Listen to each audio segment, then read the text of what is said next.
they could not kill. What? It amounts to that. One pilot blacked out at the start of an offensive approach. He lost contact before recovering. You realize how quickly that happens at interplanetary speeds. On several other ships, there were passive mutinies. One was destroyed. How, we do not know.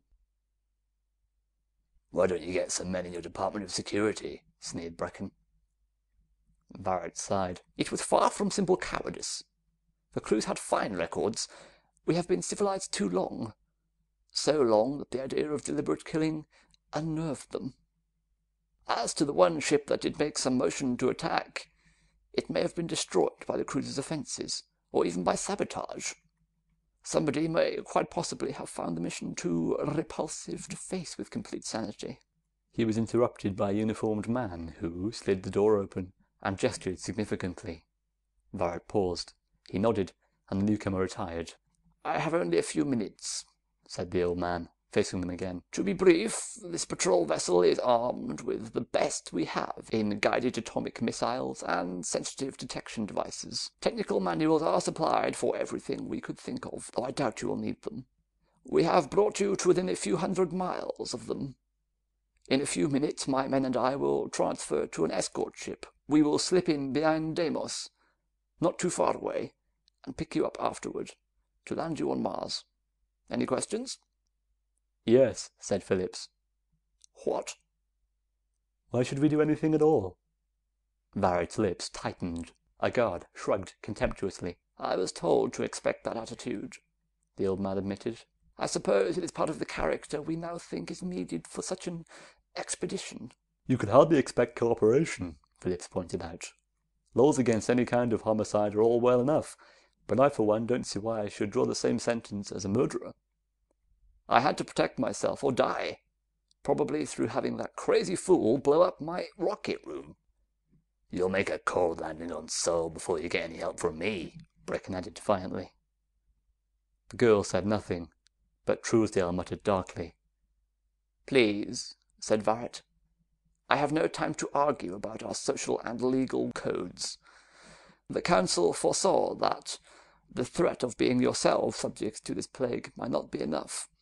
If you succeed in destroying or even immobilizing the cruiser, I can offer you anything you want, short of unsupervised liberty. You must still be watched as potential dangers to society, but you may otherwise be as wealthy or independent as you wish.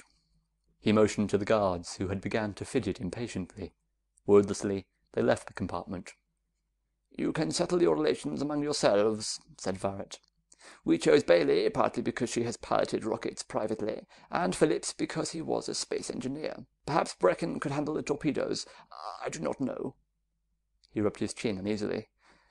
Frankly, I find intimate discussion of the affair repulsive. I hope you will decide to do what is necessary for the welfare of the Earth. He turned abruptly and left the control room. They heard distant voices exhorting him to hurry. Brecken arose and crept furtively to the door. He leaned out to peer down the corridor. The nervous Truesdale bounced up to the crowd behind him. Phillips and the girl looked at each other. She shrugged, and they too got to their feet. She turned to the instrument panels, and after a moment, Phillips joined her. "How have they got it?" he asked. "Controls locked?" "No," murmured Donna. "Don't need to. We're just coasting. Nice job, though. Fast as a racer, I imagine." "You know something about races?" "I used to think I did," she answered shortly. He saw pain darken her blue eyes and decided to probe no further. Instead, he wandered about, inspecting the instruments. A few minutes later, with a spaceman's indefinable alertness, he felt a change in the ship. "They still aboard?" he called to Truesdale, who remained at the door, although Brecken had disappeared. The youth glanced over his shoulder, but did not trouble to reply. Philip's jaw set, and he took a quick step toward the other. Before he reached the doorway, however, Brecken returned from the corridor. Shouldering Truesdale aside, he strode into the control room. "Well," he announced, "the old fool hopped off like he said. Got a viewer in here?" "I have it on now," called Donna from the instrument desk. "There he goes." They gathered around the screen to watch. Near one edge was the image of another ship, with several space-suited figures clustered around its entrance port. The girl made an adjustment, and the view crept over to the center of the screen, just as the last of the figures vanished into the opening. Almost immediately, the other rocket slanted away on a new course. Donna followed it on the screen until the brief flashes of its jets were dimmed by a new radiance, the ruddy disk of Mars. "We are where he said," she admitted. "Now what?" She looked at Phillips, who merely shrugged. "What do you make of it?" she insisted. "Pretty much as he said, probably," answered the engineer. "He's heading for Deimos, I suppose? I hear they're landscaping the whole moon. It's only about 5 miles in diameter, and building a new space station for a radio beacon and relay." "Does that log say anything about the plague ship?" asked Truesdale nervously. Donna scanned the observation record, then adjusted the viewer. The red radiance of Mars fled, to be replaced by a dimmer scene of distant stars. "In there someplace," she said. "Out of range of this screen, but we could probably locate it with detector instruments." "Why all the jabber?" demanded Brecken. "Let's get going." Phillips stared at him. "What's the rush? Did he sell you that easily?" Huh. Oh, hell no. I mean, let's make a dive for Mars. They were dumb to set us loose with a fast ship. We're dumber if we don't use it. "That's right," agreed Truesdale eagerly. "We don't owe them anything. They owe us for the years they took out of our lives." Truesdale had a point there, Phillips felt. This could grow into quite a discussion, and he was not sure which side he wanted to take.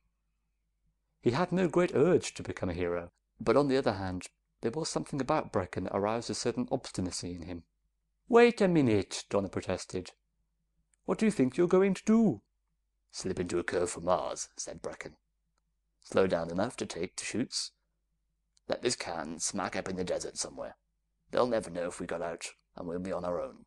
The girl turned to Phillips. "How about you?" she asked. "Don't you think we should at least consider what Varek told us? If this plague is as dangerous as he says, this is no time to—" "Do you have to be so bloodthirsty?" complained Truesdale. "I don't want to kill anybody," declared the girl. "Maybe we could just disable the cruiser." "Oh, kill your jets," Brecken broke in. "I've been waiting for a chance like this for years.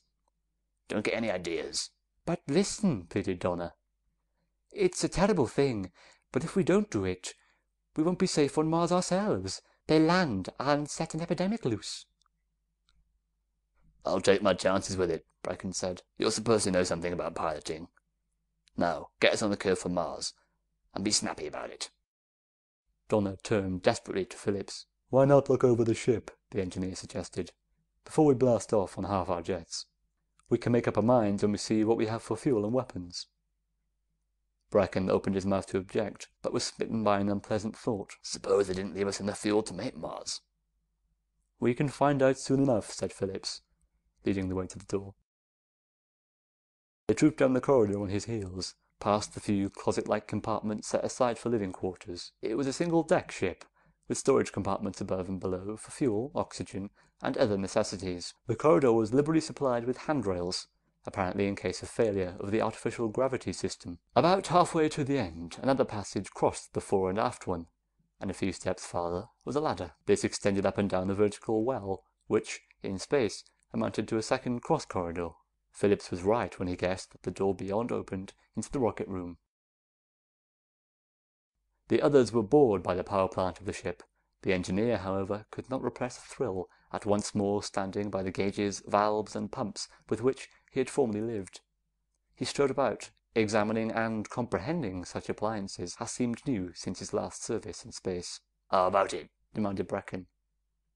"Can you handle it?" "Sure," answered Phillips confidently. "Mostly automatic, anyway." "Then we can get moving whenever we want?"